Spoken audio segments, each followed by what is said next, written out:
Okay, guys, sorry video break हो गया था, so we'll continue it in this session.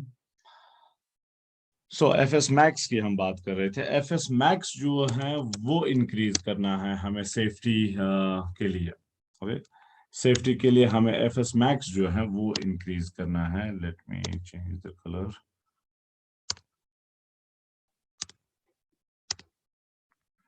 Okay, now यहां पर हमने बात की थी कि एफ एच जो है हॉरिजॉन्टल कंपोनेंट वो तो कम हो गया स्मॉल स्टेप लेके, वर्टिकल कंपोनेंट बढ़ गया.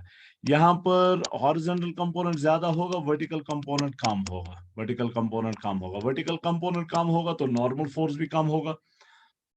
नॉर्मल फोर्स अगर कम हुआ, नॉर्मल फोर्स अगर कम हुआ, एफ एस मैक्स हमें पता है is equal to mu s times N.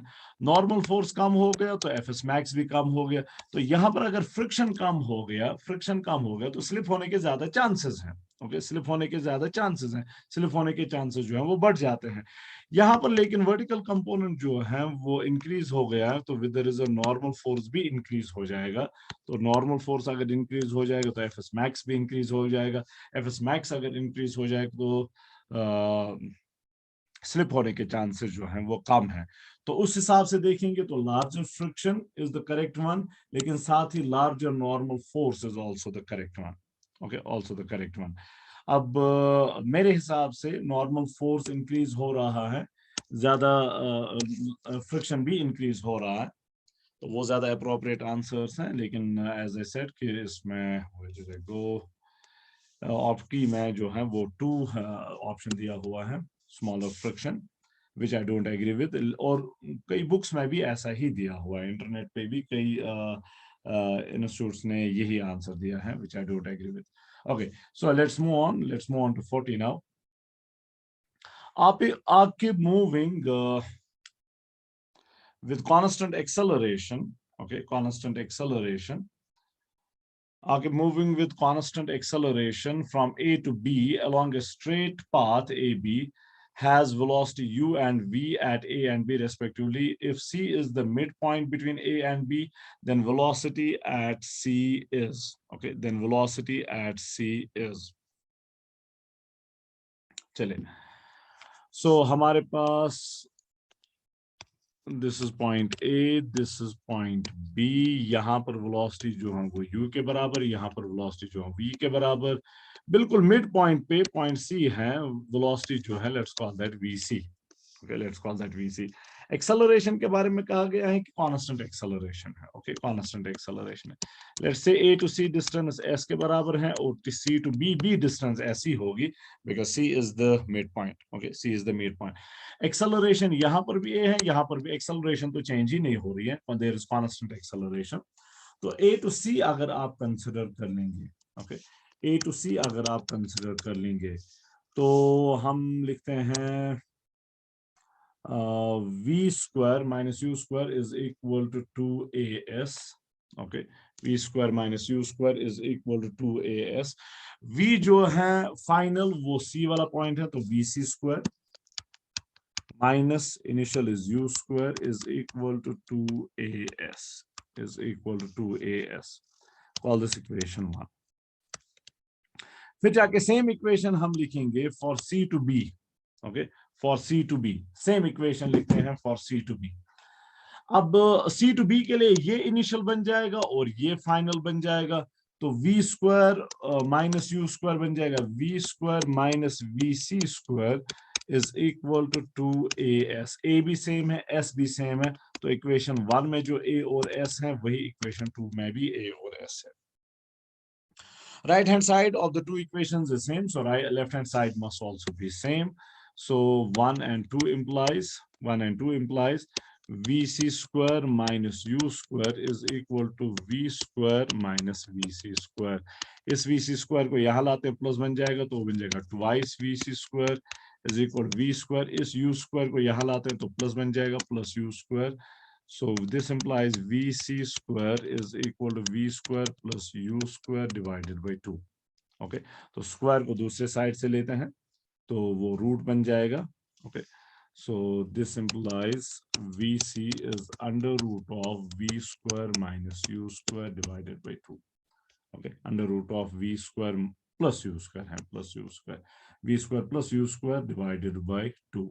Option 3. Okay, option 3. Now, let's move on. Let's move on to question number 41.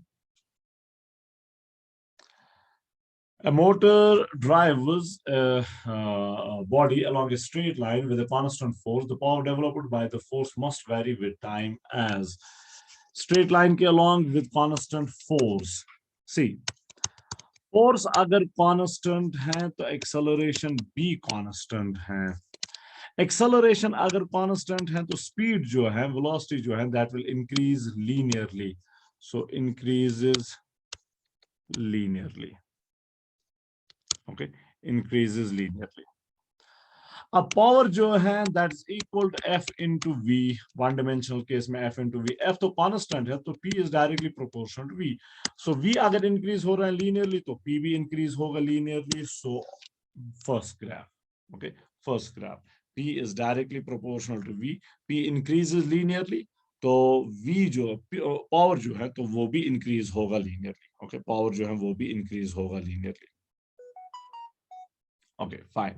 So let's move on to the next one now, 42.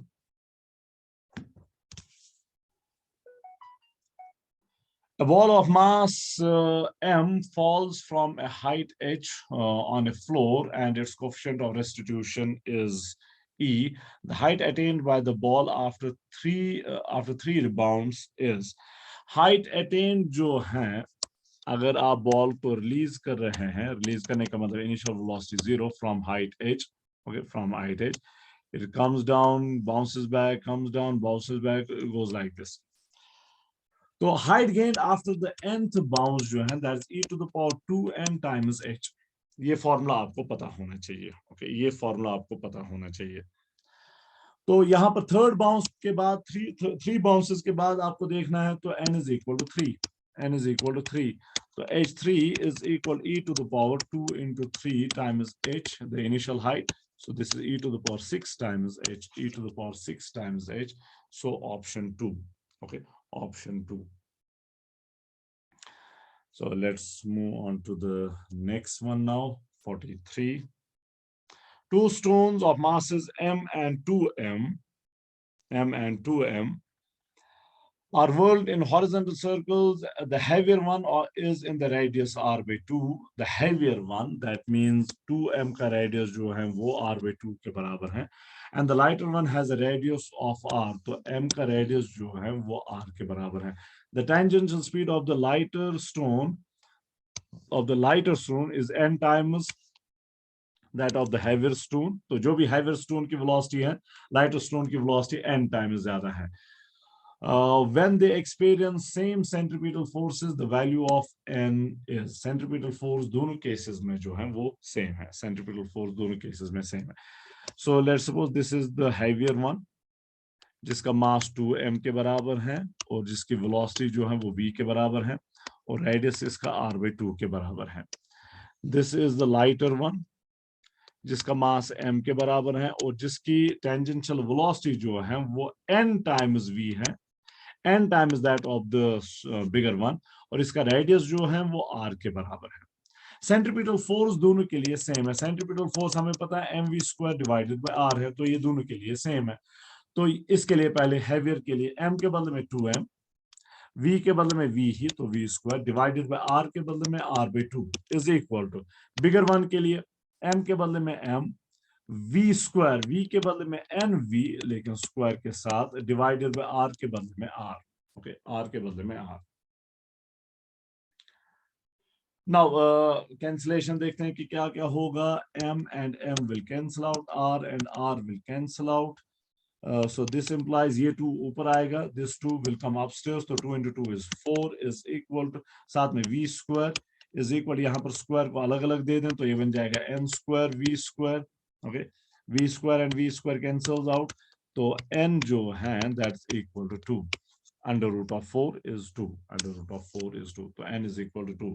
तो lighter मास की velocity जो है that is double that of the smaller mass. Lighter mass की velocity is double that of the heavier mass. Okay, so option 3, option 3. 44, 44. A block is released on a smooth track A. The minimum value of h so that the block will complete the loop. Complete the loop is, okay. Complete the loop is. Loop को complete करने के लिए vertical circle में आपने पढ़ा होगा, loop को complete करने के लिए बॉटम पे जो वेलोसिटी होगी, यानी कि यहाँ पर पॉइंट बी पे जो वेलोसिटी होगी, मिनिमम वेलोसिटी जो होनी चाहिए, that is under root of 5gr। Okay, under root of 5gr minimum velocity ये होनी चाहिए, अंडर रूट ऑफ 5gr। तो हाइट जो है वो किसके बराबर होगी? ना इस पॉइंट को ले ले, पॉइंट ए को, और पॉइंट बी को ले ले, कंजर्वेशन ऑफ एनर्जी यूज करते हैं। यहां से अगर आप स्पीड को मिनिमम लेते हैं, काइनेटिक एनर्जी को मिनिमम लेते हैं, तो यहां से हाइट मिनिमम लेनी होगी, यानी कि पोटेंशियल एनर्जी मिनिमम लेनी होगी। So conservation of energy, conservation of energy between A and B, okay, between A and B, conservation of energy between A and B।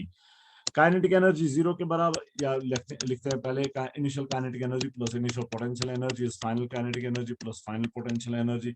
Initial kinetic energy is 0, initial potential energy is mgh is equal to final kinetic energy is half of m under root of 5gr square के साथ plus final potential energy 0। m and m cancels out, square and root cancels out, okay, square and root cancels out, what are you left with? यहाँ पर gh 2 को ऊपर लेते हैं तो 2gh is equal to, यहाँ पर बच गया 5gr, 5gr, g and g cancels out, तो h is equal to 5/2, 2 को वापस लाते हैं into r, 5/2r, 5/2r, option 4, okay, option 4, option 4, 5/2r. Then let's move on to the next one, the much awaited 145. Which of the following numbers has least number of significant figures? Has least number of significant figures. Okay. Least number of significant figures जो हैं वो आपने count करना है। पहले वाले में 1 2 3 4 5, ये 5 सिग्निफिकेंट फिगर्स हैं। रिमेंबर डेसिमल वाले केस में जो लास्ट पे जीरोस होते हैं वो भी काउंट होते हैं, लेकिन जो यहाँ से होते हैं वो काउंट नहीं होते हैं।